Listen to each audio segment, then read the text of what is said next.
here. I mean, back east, you cross the street, it's every man for himself. You take your life into your hands. They have the right of way here. I'm going down a side street, 35 miles an hour, and the guy's got to come out with his little dog and make me stop 20 yards away. I had to swerve to hit the both of them.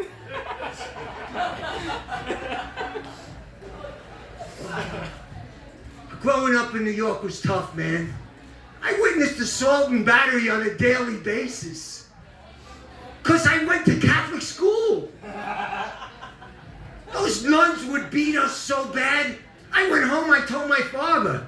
He puts his arm around me, he says, Eddie, they just have a different management style. And then smacks me in the face. I mean, the priests try to help us. They wore protection. Well, sometimes. But, growing up in the 60s and 70s was great, man. Free love, Woodstock. We're gonna get wasted, man. I took acid before every concert. Now, I'm 72. I'm taking antacid and walking to the bathroom like Night of the Living Dead in ski boots in the middle of the night. I mean, if I do make it to the ski slopes, I gotta pay a kid $20 just to buckle my boots. I mean, they say 60's the new 40 and 50's the new 30. Well, 70 is the new 80. Getting old sucks, man. You have wisdom, you have experience, and that's where it ends. It happens overnight. I was in a Target changing room the other day. I closed the door, I see myself in the mirror and scared the shit out of myself. That can't be me. I mean, you know you're old when you could walk faster than you could run. Now I get an erection, it stays the same size. I find myself fast-forwarding through the sex scenes in Netflix movies. I still watch 70s sitcoms, man. All of the Family, Good Times, Sanford and Son. I'm watching Andy and Mayberry and Gilligan's Island the other day. And I realize I'm 40 years older than the guys in that show. The Golden Girls are starting to look good to me. I had a thing about older women, now what do I do? But, fucking COVID almost killed me, man. At my age, I was intubated. I was getting my last rites. People are looking down at me in the hospital. Eddie, whatever you need, tell us. I said, how about $10,000 in cash? They scattered like rats. I never saw them again.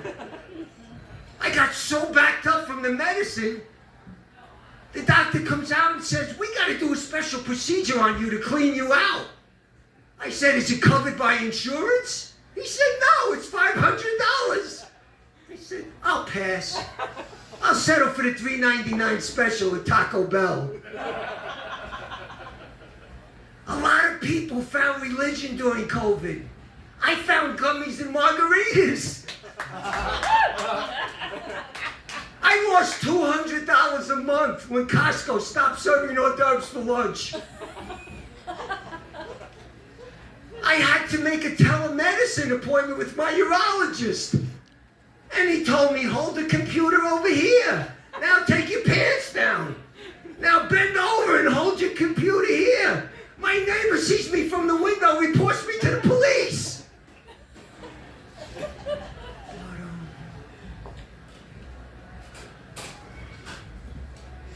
My wife and I started having problems in bed over COVID. I bought a book, Sex After 70, and the pages were blank. I go to a regenerative medicine clinic, and they start shooting me full of steroid needles right here. I screamed so loud I cleared out the waiting room.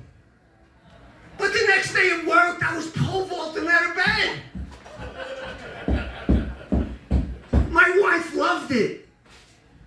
But it didn't last. Then the therapist says to me, Eddie, you know sex is in the mind. I said, I know, but I have dementia. I can remember one thing a day. I remembered to brush my teeth, but I forgot to wipe my ass. And then she says, well, why don't you have your wife wear some sexy stockings to bed? I said, how come it's okay for her to wear socks to bed, but if I wear them, I'm gross? And then she tells my wife, why don't you start exercising to look better for your husband? And it was working great until I found her with the personal trainer practicing breath work. But,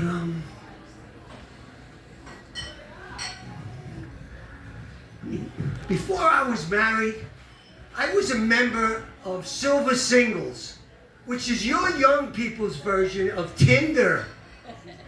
Hello, young people, spoiler alert. Your parents and your grandparents are still having sex. And it's disgusting. I mean, the first woman I met on Silver Singles, she had the bee sting face and the duck lips and the bleached blonde hair. She looked like housewives in the rich and Botox. And I get back to her apartment, and she's got the nice white corset on with the boobs pushed up to her neck. And I start taking it off, and her boobs fall down to my knees. Which was fine because my balls had already fell down to my knees. And it tickled so good, yes. Yes, oh yeah. And we're laying in bed and she says to me, Eddie, go to the bathroom. I come out and I see her teeth on the table. She has no teeth, which was fine. Have you ever had a gum job? It's a cross between a boa constrictor and a pizza rolling pin. Ooh, yes. Oh no, it hurts. Oh, keep going, yeah!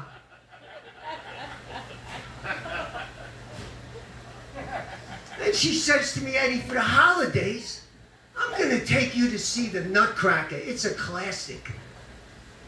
I said, the Nutcracker? They should rename that the Ballbuster. After 5 minutes, I was sleeping. It was so boring.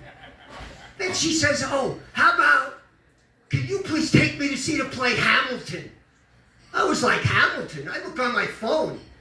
It's $2,000 to $3,000 for a good seat. My next call was to Rocket Mortgage to pay for the tickets. I mean, when I got out of Hamilton, I felt like I got taken for a timeshare in Mexico. Except there, at least I get a 3 weeks vacation. Here, they give me a little playbill book to keep on my coffee table to remind me I got ripped off for a history lesson. And they talk so fast in these plays to make you feel like you're getting educated, right? Like, they mix up rap and music and movies and TV. Here's an example of a Hamilton play. Signor Antonio, many a time and oft on the Rialto, you have rated me about my monies and my usances. Still have I borne them with a patient shrug, because sufferance is the badge of all my tribe. Your mama's got an ass like a donkey, like a monkey, look like King Kong. We got condos we could play, we got cribs we could lay, Calle Ocho from the 305. This land don't belong to Virginia, my heart doesn't bleed for the South. This land here is Anderson land. I'm gonna tear this freaking roof off like two dogs caged. I was playing in the beginning, but the mood all changed. I've been chewed up and spit out and booed off stage. Booyah, yes, you are not the father. Hamilton, Aaron Burr, back to back. Get ready for the duel. Walk, turn, shoot. Caleb, pick him up. We need the votes. That'll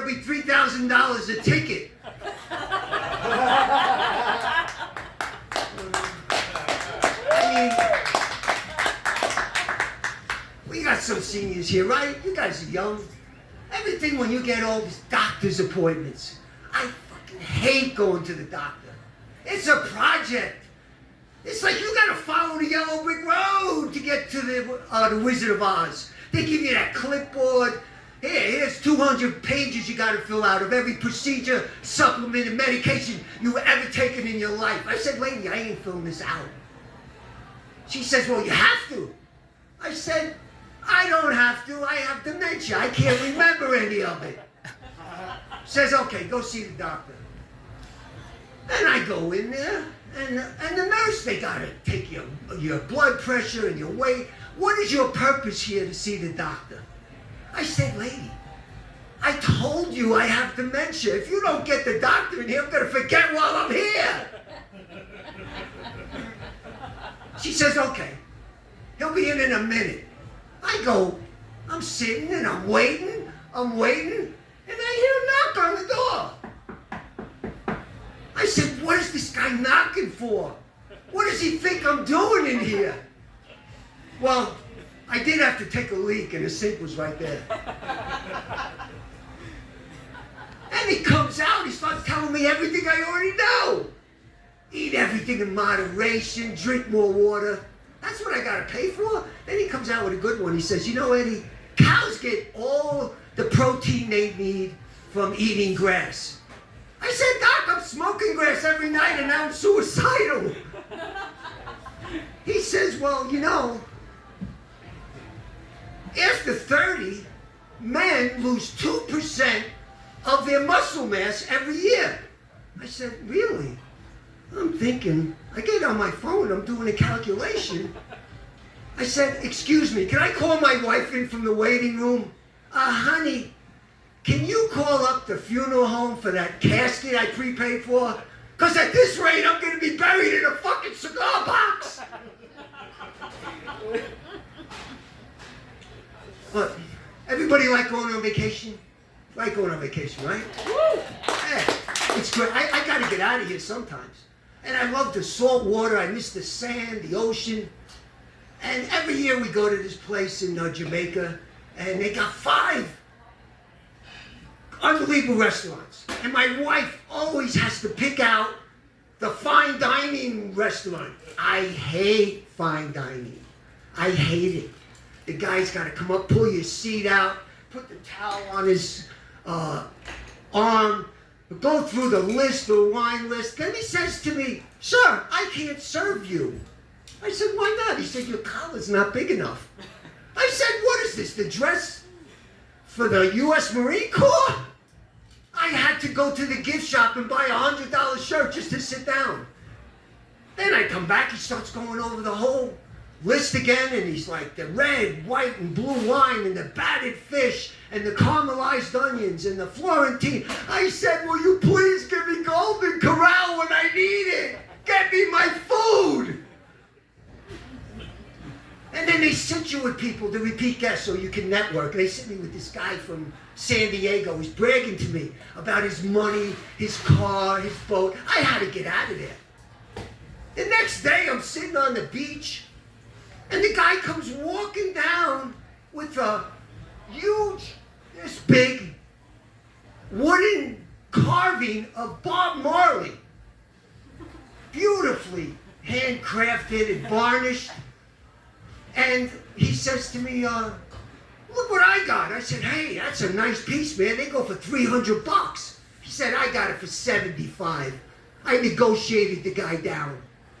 I said, that's good you took money out of his family's mouth, man. He said, I don't care. I don't pay retail for anything. I walk up to the guy and I say, you know, man, when you get to the pearly gates, you know what St. Peter's going to say? You're a good guy. We were going to let you in, but we negotiated you down. Take the elevator down to the floor and say hi to the native that you ripped off for the money, you cheap douchebag. Thank you very much, everybody. Eddie from New York.